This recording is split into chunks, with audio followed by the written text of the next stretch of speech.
اور اتنا اونچا مقام کہ ایک مرتبہ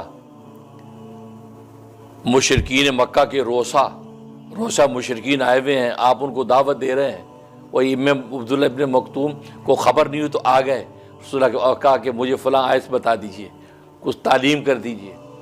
آپ کو ذرا ناگوار لگا کہ بھئی ابھی بڑے بڑے لوگ بیٹھے ہیں، ابھی ایسے وقت میں انٹرپٹ کر دیا اس نے، تو آپ نے اپنے طور پہ تو صحیح ناگواری محسوس کی کہ درمیان میں کیوں آ گیا۔ ان کو پتہ نہیں چلا کہ یہاں پر بڑے بڑے لوگوں سے گفتگو ہو رہی۔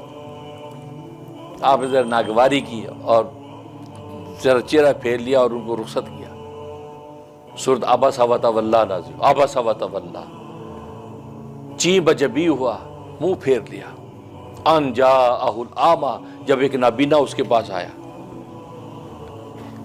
اللہ تبارک و تعالی نے ایک محبت کے ساتھ ایک تنبیہ کر دی، ایک ڈانٹ پلا دی کہ یہ جو نابینا ہے یہ تو کچھ سیکھے گا، کچھ ملے گا، اور یہ جو ہے یہ جو نفع اٹھانے آئے پتہ نہیں اٹھائیں گے کہ نہیں اٹھائیں گے، یہ تو بیچارہ سچا عاشق ہے، یہ تو نفع اٹھانے آیا اور آپ اسے منہ پھیر رہے ہیں۔